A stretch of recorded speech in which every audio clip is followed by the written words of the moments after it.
maravilhoso. Hoje, um dia especial, aliás, como o de ontem e o que vem amanhã. Hoje vai ser um podcast, com certeza, especial do Reset Humano, pra lá de especial, por ser o Dia Internacional da Montanha e porque hoje vou reunir 4 feras junto comigo neste episódio, Dia Internacional da Montanha. Os convidados que vão estar neste episódio são minha amiga Areta Duarte, Ed Padilha, Eliseu Frechou e, claro, Pedro Hauck, que junto comigo vamos fazer este episódio. E ao som lindíssimo de Marillion com a música The Sky Above the Rain, eu, montanhista Fred Duclerc, apresento novamente mais um episódio com muita alegria, o podcast Reset Humano. Todos os anos, no dia 11 de dezembro, se comemora o Dia Internacional da Montanha. E no dia 5 de agosto, Dia do Montanhista. Então não esqueçam, 11 de dezembro de cada ano, Dia Internacional da Montanha. E dia 5 de agosto, Dia do Montanhista.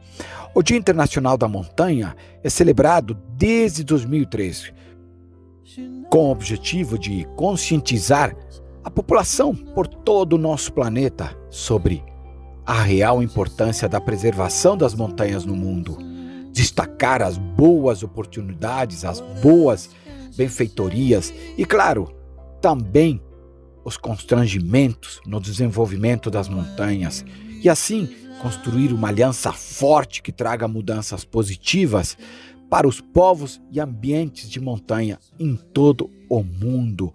A importância das montanhas, sem dúvida, as montanhas são um ecossistema terrestre com uma grande biodiversidade de fauna, flora e que possuem uma singularidade cultural.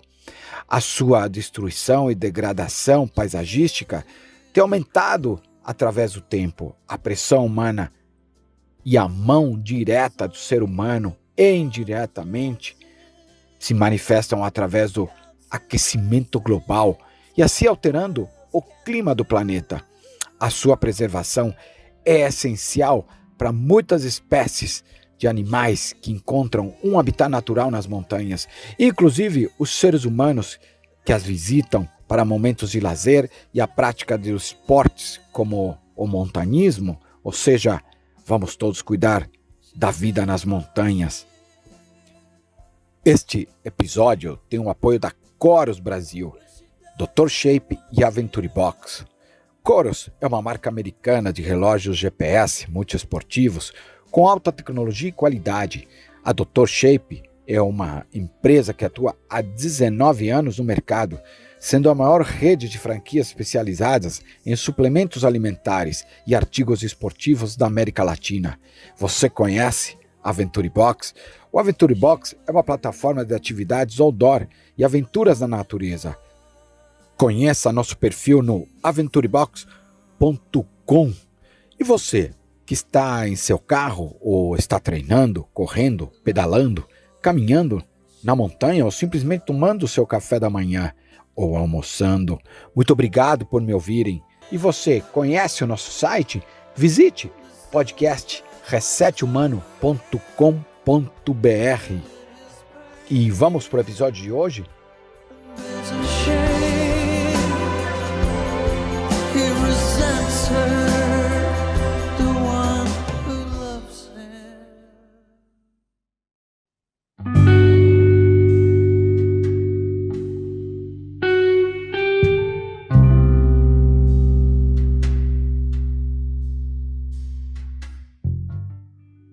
Meu amigo Eliseu, quero de novo dizer que tenho uma enorme admiração e respeito pelo seu trabalho, pela sua história, pela forma de pensar.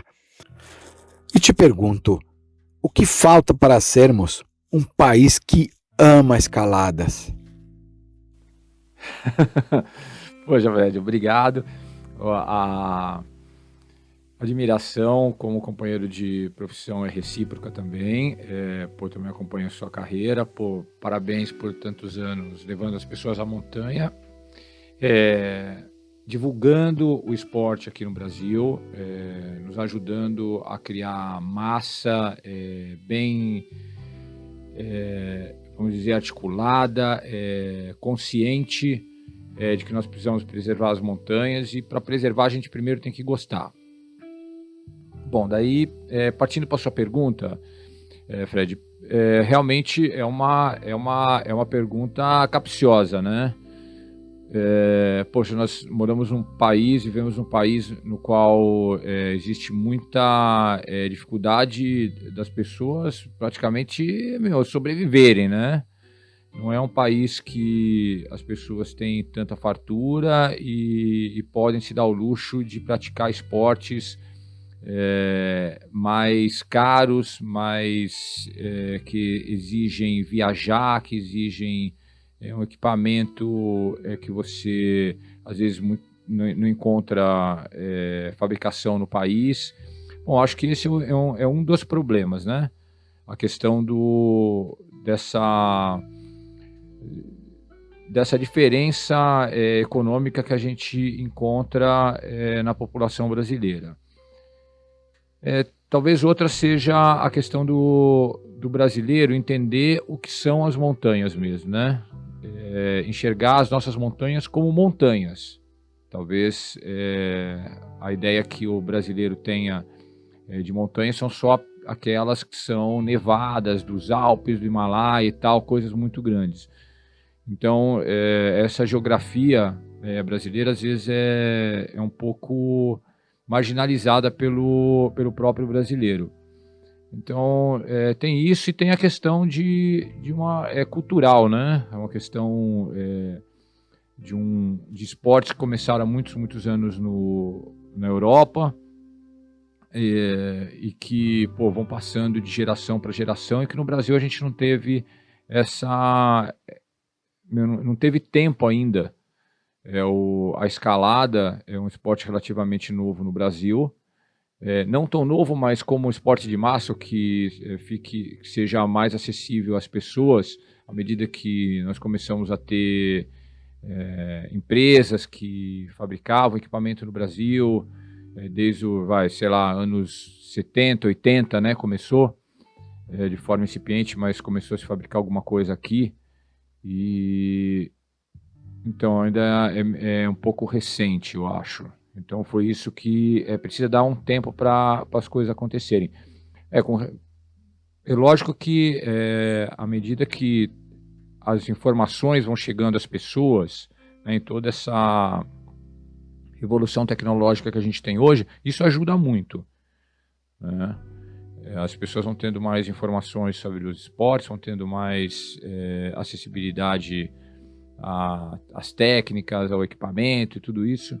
Então, eu acho que é uma questão de tempo, mas é um trabalho também, né? Porque a gente tem que orientar de forma correta a forma como essas pessoas vão entrar no esporte, e de forma que elas curtam e venham a amar as montanhas, o ambiente todo que a gente vive. Queria te perguntar se nosso montanismo é verde mesmo. Eu acho que sim, Fred. O nosso montanhismo é verde. Não existe atividade zero impacto, né?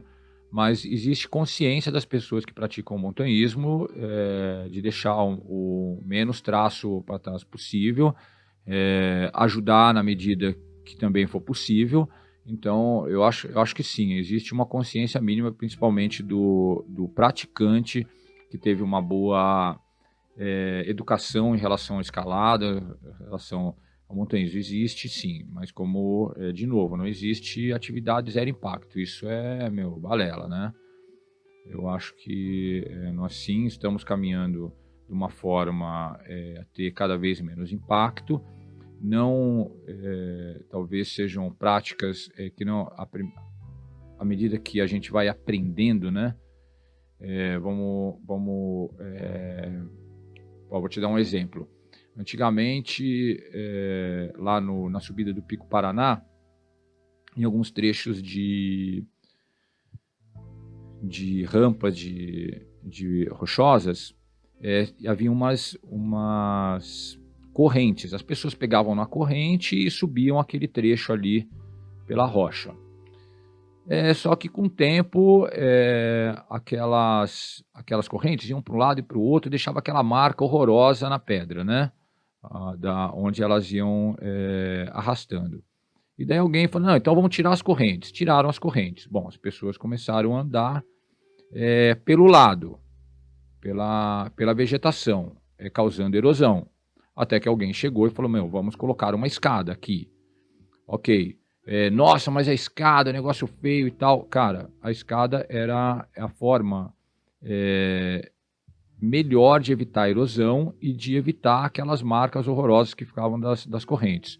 Tá, só para citar uma das práticas que com o tempo a gente vai aprendendo que talvez o feio não seja tão feio, ou que a gente acha que seja algum tipo de poluição, na verdade está nos ajudando a preservar o lugar. Então é isso, a gente está aprendendo sim a ter um montanhismo o mais verde possível, o mais que preserve o máximo possível o nosso ambiente nesses lugares, e isso passa por educação, e isso passa por algumas ações de mínimo impacto, que às vezes não sejam o que a gente esteja acostumado a ver. Mas a gente tem que aprender muito o que acontece de novo na Europa, nos Estados Unidos, para ver como eles estão fazendo lá e quais as experiências boas e ruins que eles têm no exterior e que a gente pode trazer para cá de forma já testada. Eliseu, vamos falar de futuro? Como você vê o futuro do nosso montanismo, do montanismo brasileiro? Pô, Fred, eu vejo muito, muito promissor esse nosso futuro, né? As Olimpíadas estão chamando a atenção para a escalada, que consequentemente vai chamar atenção para o montanhismo. A Confederação Brasileira de Montanhismo e Escalada faz um excelente serviço, nos representa muito bem, e nós estamos tendo avanços em diversas áreas. Avanços e também representatividade em temas que eram controversos, que poderiam estar nos atrapalhando de alguma forma, principalmente na questão ambiental e Brasília e tudo mais, né, são, assim como a Associação Brasileira de Escalada Esportiva também é bastante representativa na escalada de competição. E basta ver a quantidade de ginásios que estão aparecendo no Brasil, pessoas trabalhando com a escalada, com o montanhismo. Eu vejo de forma bastante promissora. Acho bacana, é um caminho que a gente vem trilhando há tempo. Precisa de mais investimento, precisa de mais educação, precisa de um monte de coisa. Ok, nós estamos num país que precisa de infraestrutura, né? Então é difícil também a gente exigir mais do que a gente sabe que é possível. Mas eu vejo o nosso futuro bastante promissor. As coisas vão mudando, né? Também tem isso. Às vezes a forma como as coisas vão acontecendo não são ao que a gente costumava ver acontecer. Mas eu acho que está bem legal. Eu sinto uma movimentação, são ondas que vão e assim o crescimento não é retilíneo, né? Ele é em ondas, mas ele está crescendo sim. Cada vez mais gente praticando, cada vez mais gente indo para a montanha.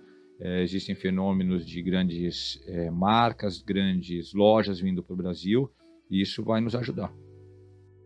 O que você gostaria de falar que eu não te perguntei, Eliseu?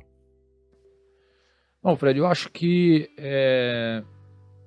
falta as pessoas, principalmente os montanhistas e escaladores mais antigos que eu digo começaram a escalar há 10 anos. 10 anos já é uma eternidade no nosso esporte, um esporte que é muito dinâmico.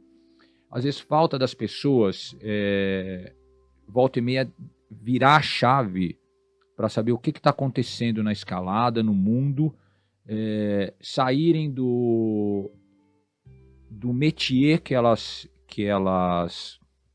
frequentam, dos mesmos amigos, sempre ver o que está acontecendo. Muitas das discussões do nosso esporte, principalmente as discussões filosóficas, né, são fomentadas por pessoas que acreditam que o esporte não mudou desde o tempo que elas começaram a praticá-lo, né, há 30 anos atrás. Poxa, eu escalo há 37 anos, Fred. É uma eternidade, cara. E eu já vi as discussões mais toscas possíveis, se você for pensar hoje. Pô, discussões do tipo, esses escaladores esportivos que ficam treinando e usando calças de lycra são os caras que parecem uns touros sem bola, entendeu? E estão acabando com a escalada. Essa é a morte da escalada. Assim como depois vieram N discussões doidas, se você pode ou não ficar malhando uma via em top rope para depois mandar ela, se isso está valendo. Não, só vale o on-site. Só vale se você escalar a via a primeira vez sem cair. Se você ficar treinando muito, você não merece dizer que você escalou aquela via. Cara, são coisas bem idiotas, né? Se você for pensar depois de um tempo, esses pensamentos mudam. A mesma forma a inclusão na escalada. Cara, a gente tem que ser um esporte que, agrega as pessoas. A gente não pode ser um esporte que pune o iniciante. Você só merece estar lá se você souber tudo, se você souber se orientar, se você souber fazer todas as técnicas. O que seria de você que vai na falésia apenas se divertir se você fosse lá para a Patagônia? Amigão, talvez esse cara que esteja indo para escalar na falésia, ele não tenha a mínima intenção de ir para a Patagônia. Ele só quer ir lá e se divertir com os amigos, ter um dia bacana com a família dele, entendeu? E é isso. Hoje, a gente está vendo hoje cada vez mais famílias indo para a montanha. E nós temos que agregar essas pessoas, temos que chamar essas pessoas para o nosso meio, justamente para poder orientá-las de uma forma legal e tudo, e não punir, né? Dificultar, não, você tem que fazer tudo, entendeu? Com proteção escassa, porque isso vai melhorar o seu psicológico. O esporte é um esporte completo, no qual você só tem direito de praticar se você tiver culhão para isso. Cara, não, mano. As pessoas estão mudando. O esporte está mudando. Nós queremos trazer que as pessoas para um esporte seguro. Depois, se elas vão fazer a modalidade que for no futuro, é uma escolha delas. Mas a gente que está aqui há muito tempo, que quer que o esporte cresça de maneira consciente, de maneira bacana, nós temos que propiciar a quem está iniciando uma forma de iniciar de forma segura, de uma forma inclusiva, sabe? É isso. Areta, recentemente você esteve no ponto mais alto do planeta, no Everest, a 8.849 metros de altitude. Porém, eu sei que um cume se constrói na vida, pedra por pedra, a cada experiência vivida, a cada derrota, etc. Areta, te pergunto, fora o Everest, qual foi o acontecimento da sua vida que mais te marcou? Como é sonhar, caminhar e escalar pelas montanhas da vida? Eu sempre acreditei que sonhar era um direito. Eu acredito que os desenhos animados da minha infância contribuíram muito para isso. Eu tinha um alto poder de imaginação. E à medida que eu sonhava, eu procurava realizar, logo na sequência, buscar soluções, buscar formas de empreender e fazer a coisa toda acontecer. E é exatamente como escalar pelas montanhas da vida. Eu acho que dia a dia a gente tem adversidades, e dia a dia a gente tem desafios, e a gente vai superando, alcançando objetivos e chegando ao topo.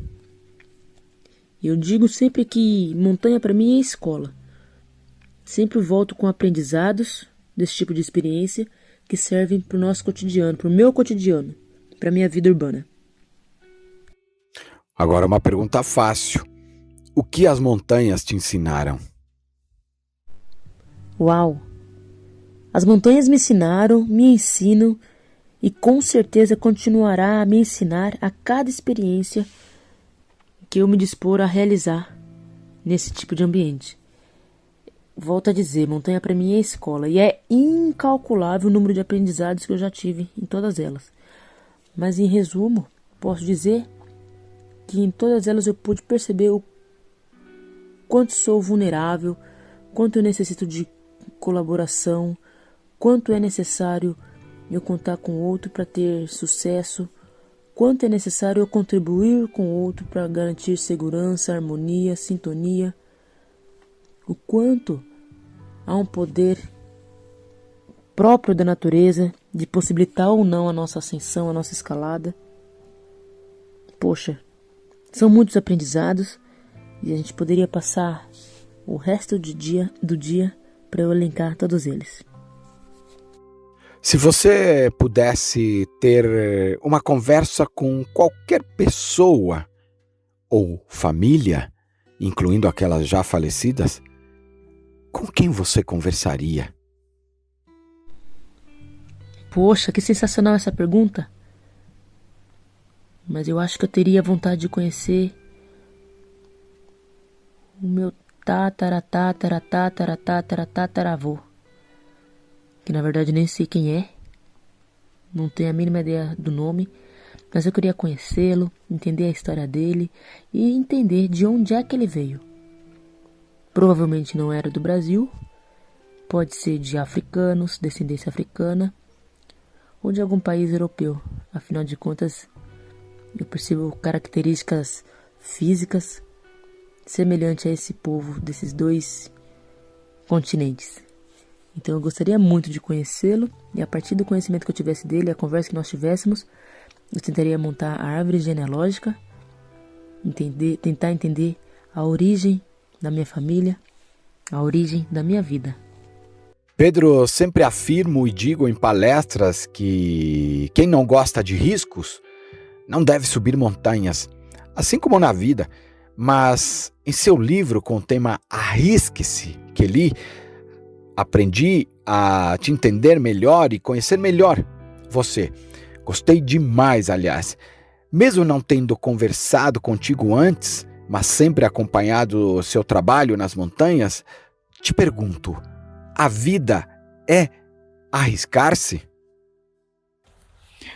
Bom, com certeza, né, Fred? Na vida a gente precisa se arriscar. Arriscar em tudo, né? Então, desde quando você é jovem e você precisa ter um primeiro emprego, você tem que se arriscar e ir lá, meter a cara, se preparar, né, fazer uma entrevista. Se você não quer ser reprovado, você não vai se arriscar. Você tem que se arriscar para as coisas pessoais, né? Você conquistar um amor seu, né, levar um fora. Tudo isso envolve riscos. Aliás, o nome do meu livro, né, é Arrisque-se. Acho que foi um nome bem apropriado para aquilo que eu tenho feito na minha vida, né? Que eu comecei no montanhismo, minha história não é uma história que eu comecei com toda a pompa, né? Eu comecei com muito pouco recurso, eu comecei muito jovem, me aventurando bastante. Então, a vida me obrigou a arriscar para que eu conseguisse os meus objetivos. De certa forma, dentre os meus objetivos, eu sempre coloquei o montanhismo como algo muito importante. O montanhismo sempre me motivou a ir adiante. Então, para mim, trabalhar e conquistar uma boa renda, etc., era para poder escalar montanhas. Então, foi por esse motivo que eu acabei escolhendo a carreira de geografia, né? Não que a geografia em si, por ser uma área que, né, estuda montanhas, etc., e eu acabei me especializando na área de relevo, né? Porque montanha é das feições de relevo as mais notáveis que existem no planeta Terra. Mas sim porque eu enxergava numa carreira acadêmica, uma possibilidade de eu ter uma renda para poder viajar e tempo para realizar isso, e ainda ter um objeto de estudo, as montanhas. Acabei arriscando tudo nisso, não deu certo, mas quando uma porta se fecha, né, outras se abrem, e hoje eu vivo diretamente do montanhismo, sem precisar de fazer algo correlato, né, através das minhas empresas, que é a Loja Alta Montanha, qual eu sou sócio, e o Gente de Montanha, que é uma agência de trekking, montanhismo e escalada, que eu sou guia e também trabalho. Então, se eu não tivesse me arriscado, né, imagina só, na década de 90, quando eu comecei a praticar montanhismo, alguém oferecer um serviço para levar alguém para fazer alta montanha, isso era algo impensável, né? Ninguém pagava naquela época para sair da zona de conforto. Pelo contrário, as pessoas só pagavam para estar no conforto, né? O conceito de turismo era ficar na beira da praia, do lado da piscina, com um drink de chapeuzinho, tudo do bom e do melhor, né? Só conforto e nada de desafio. Então, arrisquei e tô aqui, né? Hoje, passando a minha história, porque é algo realmente diferenciado. Agora é o seguinte, não dá para confundir arriscar com abusar. Então, em todos os aspectos da vida, se você chega numa prova e você não se preparou, você não vai passar. Se você vai numa entrevista de emprego e você não tem qualificação para aquele trabalho, você não vai conseguir aquela vaga. E no montanhismo é a mesma coisa. Não adianta você querer escalar uma montanha técnica de grande altitude e você chega lá sem preparo físico, sem os equipamentos e sem a experiência necessária para você estar lá. Não vai dar certo. Então, arriscar, ela quer dizer também preparar, né? Dedicar. Então, você tem que se preparar, se dedicar, e aí sim você vai lá e se arrisca por algo que você acredita que tem chances de fazer, está preparado para aquilo. Senão, isso aí é uma loucura, não é? E na minha carreira, sim, arrisquei muito, mas também eu me dediquei bastante. Então, quem for ler o meu livro, que tem esse título, né, Arrisque-se, vai ver mais do que está ali abusando, né, que não foi essa a melhor palavra que eu posso dizer para vocês, que eu realizei ao longo desses anos. Eu me dediquei muito ao montanhismo, eu treinei, me preparei, né, e eu fui fazendo um volume de montanhas, pensando numa evolução, né, ganhando experiência degrau por degrau até conseguir escalar montanhas mais altas, até fazer com que montanhas que fossem grandes desafios para a maioria das pessoas, para mim se tornasse algo até mesmo trivial, né? Recentemente mesmo acabei de voltar de uma viagem pela Bolívia, onde eu escalei 4 montanhas e 3 delas eram montanhas que eu já tinha feito várias vezes. E a gente acaba se acostumando, né? O corpo se molda em cima disso e a gente, quando vê, já está totalmente adaptado a realizar essas coisas. Então, quando você tem como objetivo atingir algum sonho seu, não adianta ficar só na esfera, né, do pensamento. Você tem que se preparar, você tem que se dedicar, senão as coisas não acontecem. Pedro, chegar ao cume te faz uma pessoa melhor? Por que você sobe montanhas? Fazer um cume numa montanha não te torna melhor que ninguém. É claro que quando você se desafia em escalar uma montanha que representa um desafio técnico e um desafio físico, isso prova que você tem essas capacidades. Mas como ser humano, isso não mostra nada. Aliás, se eu pudesse até mesmo usar isso como resposta da pergunta anterior, eu acho que isso me entristece em ver que algumas pessoas se utilizam de alguns fatos delas poderem escalar montanhas técnicas que representam desafios físicos, se utilizam disso para demonstrar uma superioridade que, em termos de conhecimento, em termos de humanidade, elas não têm, né? Eu acho isso algo, inclusive, desprezível, né? Como algumas pessoas, inclusive, utilizam essa capacidade como uma demonstração de superioridade. Isso não te mostra, não te faz superior a ninguém. Agora, o seguinte, as experiências com o montanhismo, principalmente se você pratica de uma maneira autônoma, independente, que muitas vezes acabam sendo experiências solitárias, elas te levam a uma reflexão. Então, você está num ambiente montanhoso, um ambiente que te desafia tanto, sozinho, você não tem com quem compartilhar suas angústias, compartilhar aqueles momentos, aquelas decisões, e isso te faz mais forte, né? Isso te fortalece em muitos sentidos, mas esse fortalecimento é algo individual e algo que as outras pessoas não vão nunca poder valorizar em você ou poder mensurar isso em você, né? Isso é algo seu, né?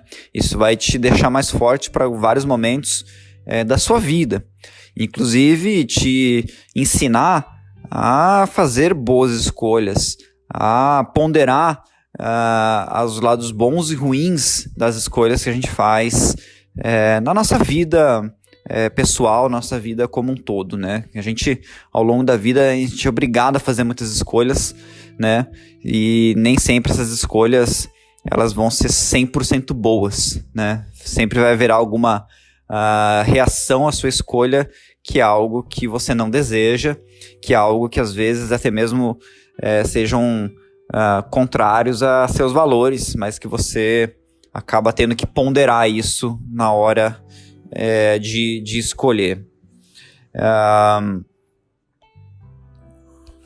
Agora, o gosto pelo montanhismo, ele, para mim, surgiu na minha vida num momento de escolhas difíceis, né?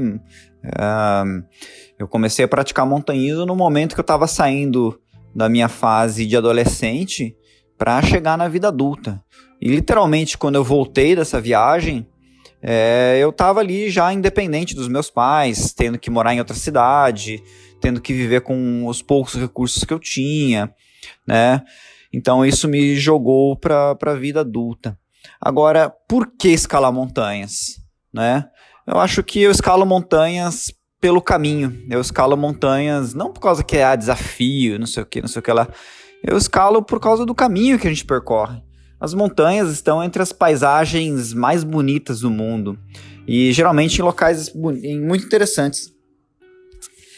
É claro que ao longo de nossas experiências nas montanhas, né, a gente sobe um cume, quando chega lá em cima olha outro que está atrás, que é mais bonito, e isso motiva a gente a querer escalar. Então a estética das montanhas me motiva a estar na montanha, e aí o desafio também é um motivo, apesar de que eu não escalo só pelo desafio, eu escalo muito pelo prazer de escalar, né? Muitas montanhas que eu vou lá porque eu gosto de estar ali acampando, eu gosto de ver um pôr do sol, eu gosto de ver a noite estrelada, eu gosto de cozinhar uma comidinha especial no fogareiro e ficar comendo, olhando as estrelas, eu gosto das companhias que estão comigo, gosto de estar ali dividindo esses locais com nossos amigos, enfim, eu gosto de estar na montanha por inúmeros motivos, né? Pelo prazer, gosto também do desafio também, evidentemente, né? Porque a gente vai subindo montanha, elas vão ficando mais fáceis, então a gente pode sempre estar evoluindo para fazer algo mais técnico. E tudo isso é o que me faz seguir na carreira de montanha. Então é por isso que eu acho que a frase que mais me marca é aquela frase que quanto mais montanha eu subo, mais montanha eu vejo. Edi, como você traduz esta palavra? Aliás, que move nossas vidas, a tua, a minha e de muita gente. Mas quero saber o que significa para você montanhismo. Montanhismo, né? O que é o montanhismo? Bom, para mim é a minha maneira de viver, né? Eu acredito que levo os valores do montanhismo para todas as esferas da minha vida, né? Então, nos meus relacionamentos, na minha empresa ou na montanha, né? Eu sempre tento levar esses valores que eu acho mais importantes do montanhismo, que eu poderia citar assim como o principal, que seria o companheirismo. Eu acabo tentando levar isso para minha vida, né, em todas as esferas, né? Então tento sempre ser parceiro, né, das pessoas, né? Parceiro dos meus funcionários na minha empresa, parceiro dos clientes, parceiro dos meus companheiros de escalada. Se eu tenho um relacionamento com uma pessoa, eu tento ser um bom parceiro, né, da pessoa. Então eu acredito que é por aí, né? Acho que o montanhismo ele acaba entrando, né, na nossa vida assim de uma maneira, né, que a gente a gente acaba vendo, né, assim essa coisa, essa interação que a gente tem com a montanha, com a natureza, né, aquilo faz parte de todas as esferas da nossa vida. Quando a gente é assim fanático como eu acredito que para mim o montanhismo é isso, né? E na parte da prática do montanhismo é um respiro, né? Uma maneira assim de eu me conectar comigo mesmo, né? Quando eu estou na montanha, eu tô focado, né? E no dia a dia, assim, na vida, a gente nunca tá focado numa coisa, né? A gente sempre tá falando com uma pessoa, atendendo o telefone, vendo outra coisa, resolvendo um problema. Então, você sempre tá muito disperso. E quando nós estamos na montanha, quando eu faço uma trilha de caminhada de aproximação, ou quando eu tô na ponta da corda, negociando ali com a possibilidade de levar uma queda, então você foca numa atividade só, né? Eu acho que é uma terapia. Uma terapia, quando a gente escala vias difíceis, a gente sempre brinca que a gente poupa muitas sessões, né, de terapia com o psicólogo. Com certeza, antes de colecionarmos vitórias, também guardamos algumas derrotas, algumas experiências que nos permitem errar e nos trazer aprendizado e também crescimento. E aí eu te pergunto, Padilha, qual experiência te fez crescer, que mudou algo ou alguma coisa no rumo em sua vida? Com certeza a gente aprende muito, né, com os insucessos, com os fiascos, né, que a gente tem, né, na montanha ou na vida. Eu lembro de uma vez que eu quase morri na montanha, né, a gente ficou preso numa parede e com uma chuva torrencial e tempestade elétrica e com dificuldade para descer da montanha em Minas Gerais. E eu lembro que eu pensava que ia morrer, assim, porque estava tendo muitos raios e a tempestade sobre a montanha. E quando eu consegui chegar no chão, assim, eu lembro muito claramente que eu pensei, nossa, que alegria que é estar vivo. Que alegria que é estar vivo e que nunca mais eu vou fazer as coisas dessa maneira, né? Dessa maneira assim, equivocada, né? Sem preparação, sem planejamento. Foi uma soma assim, de vários equívocos, né? Que a gente foi deixando, né? Negligenciando, né? De segurança que quase culminou na morte, né? Então, eu acho que a partir desse momento, assim, eu tive um aprendizado, assim, né? Um agradecimento a Deus por estar vivo e não quis mais arriscar à toa a minha vida, né? Acho que a gente não deve arriscar à toa a vida. Eu não gosto, assim, nem de escalada solo, né? Acho que a gente já se arrisca muito, né? Escalando normal, né, com segurança. Então acho que a gente não deve arriscar a vida à toa, né? Acho que a nossa vida é muito importante para nós e para os nossos familiares, para a gente ficar arriscando, né, a vida sem um objetivo importante, né? Eu acho que escalar uma montanha, né, você seguir todos os procedimentos de segurança ali, pode acontecer um acidente, né? Mas não se colocar, né, em risco sem necessidade, né? Acho que isso é uma coisa que eu acredito que seja muito importante, e a partir daquele momento ali eu senti que eu queria viver muito, né, escalar muito e conviver com os meus amigos e parceiros de escalada e com a minha família. Essa pergunta é forte. Um parceiro de montanha é para sempre? Estar cercado na montanha de bons companheiros nos leva à conquista do objetivo? Com certeza, né? Como eu já falei aqui, um dos principais valores do montanhismo para mim é o companheirismo, né? Então, eu tento ser um bom parceiro de escalada, né? E mesmo no livro lá do Alpinismo Extremo, ele sempre fala, né, que se você não está bem para guiar um esticão, seja o melhor segurança, seja o melhor segue, né, do dia, cuide do seu parceiro, seja rápido, né, para enviar equipamento se ele pedir alguma coisa. Então é isso, né? A gente com bons companheiros, assim, com pessoas em quem a gente confia, a gente chega no topo.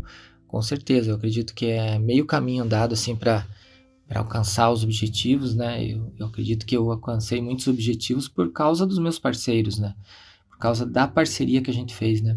Cada um ali contribuiu um pouco, né, para aquele cume. Então, você ter parceiros assim com quem você tem uma ótima sintonia vai fazer com que as chances de chegar no topo sejam muito maiores, né?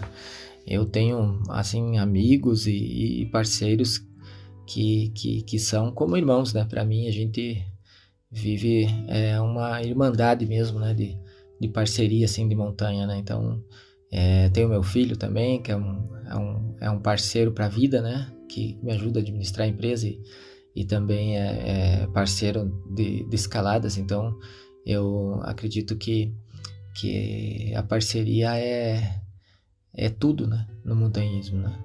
A gente até pode fazer algum dia alguma escalada em solitário e tal, mas a maioria das escaladas a gente sempre vai estar com os parceiros, né? Então eu prezo muito para que esse relacionamento seja uma coisa muito legal, assim, que a gente possa se divertir juntos, né? E sempre com muito respeito e amizade, né? E brincadeiras e alegria, né? Acho que o montanhismo a gente nunca pode estar triste, né? Na montanha, tem que sempre estar feliz, né?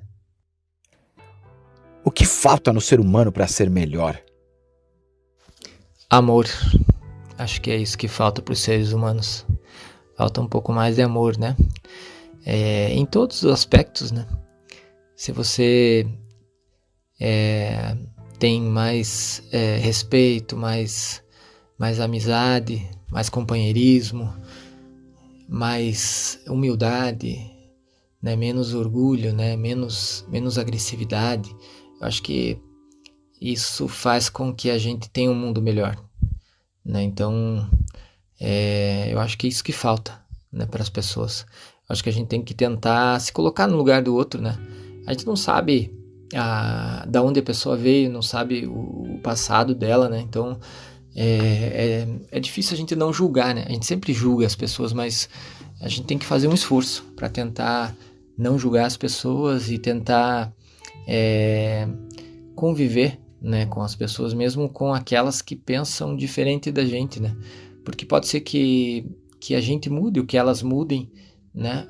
Pode ser que a gente, convivendo com a pessoa, ela né, consiga ter uma visão um pouco diferente, né?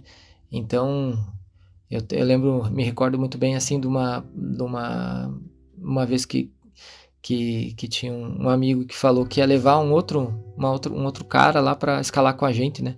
Eu falei, nossa, mas vai levar esse cara? Esse cara é muito chato. Daí o meu amigo falou, mas vou levar ele porque vai que ele convive com a gente e fica mais legal. Daí né, para mim foi uma lição de moral, né? E eu levo, depois disso, assim, eu comecei a repensar, é verdade, né? Você não pode anular a pessoa ou excluir a pessoa, né? Claro, se a pessoa está prejudicando, às vezes a gente acaba, né, se afastando, mas nesse caso nem era isso, né? E aí é muito real isso, né? Então você tem ali uma pessoa com quem você não concorda totalmente na maneira de pensar, né? Você conviver com ela, às vezes é bacana, né? Porque você pode passar alguma coisa, né, dos teus valores para a pessoa, ou até você mesmo mudar um pouco a tua maneira de pensar, né, conforme você tem a interação com essa pessoa, né? Então acho que a gente tem que tentar conviver bem, né, com todas as pessoas.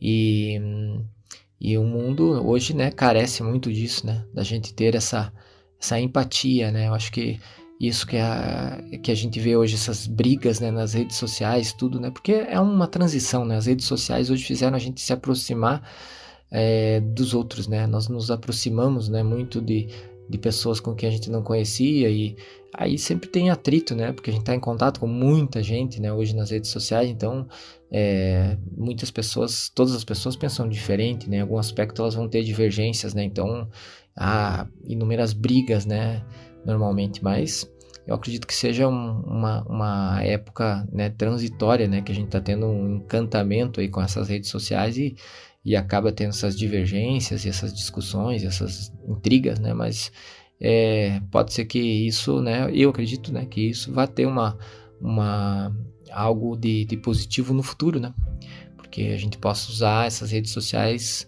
como a gente está usando aqui agora, né, para tentar passar coisas boas, né, coisas positivas, né, pensamentos positivos, coisas que levem à evolução da sociedade, né, que eu acho que a gente tem que trabalhar nisso, na evolução, né, da sociedade, e uma das maneiras é a gente ter mais empatia.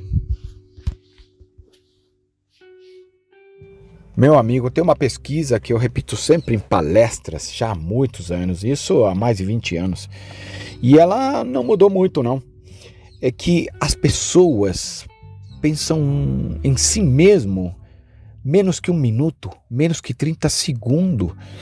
E quando eu falo isso, é pensar realmente em você, na tua essência, no teu ser, né? E aí eu te pergunto, quando você está conectado com você, escalando, mas literalmente pensando em você, o que você pensa? Eu penso, quando eu estou muito concentrado, assim, caminhando numa trilha, sozinho, eu sempre penso que oportunidade, né, que é estar vivo, né, que oportunidade que é você poder estar vivendo aquele momento, né, então você ter chegado até aqui, né, até esse momento, e estar podendo caminhar por um lugar tão bonito, né, ou quando estou no meio de uma parede, né, gigante, tá amanhecendo o dia, e eu penso que coisa, né, que dádiva que é, né, eu estar aqui nesse momento e curtindo essa natureza tão fantástica, né. Eu acho que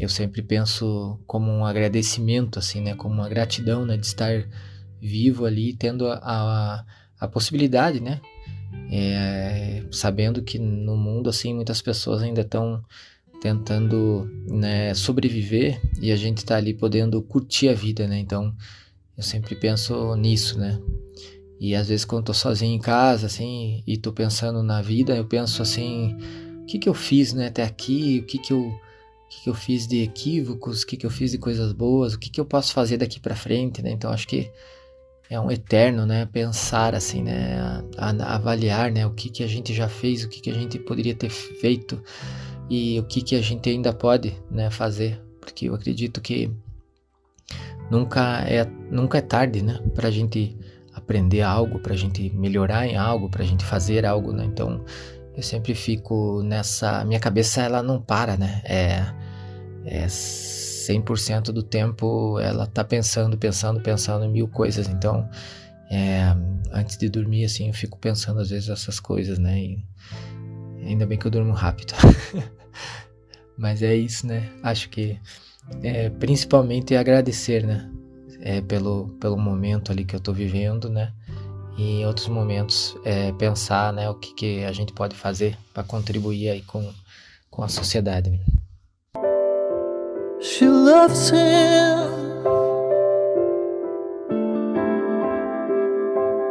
but she doesn't want him.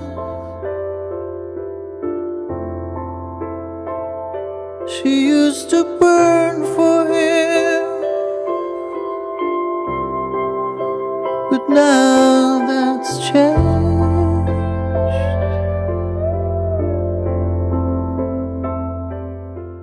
She knows. Espero que você tenha gostado deste episódio. O projeto Reset Humano tem o DNA no convívio com a natureza, na montanha, e visa desenvolver o ser humano, dando um reset, gerando aprendizado e conhecimento para desenvolver a sociedade, impactando de maneira positiva na natureza, em nossa casa, no planeta Terra. E para quem ouviu este episódio até o final, muito obrigado novamente, espero que tenham gostado e sigam nossas redes sociais no Aventure Box, no Instagram, no YouTube, no LinkedIn e no Facebook. É só procurar o Reset Humano. E você quer receber o último episódio? Escreva pelo WhatsApp +55 11 98 165 0990 com a palavra podcast, que sempre enviaremos o último episódio. Desejo uma excelente semana, muita luz e bons ventos.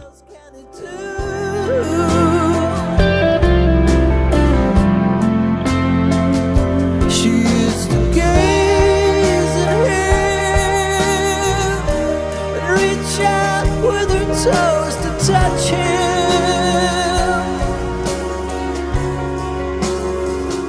She still loves him, but she doesn't want him.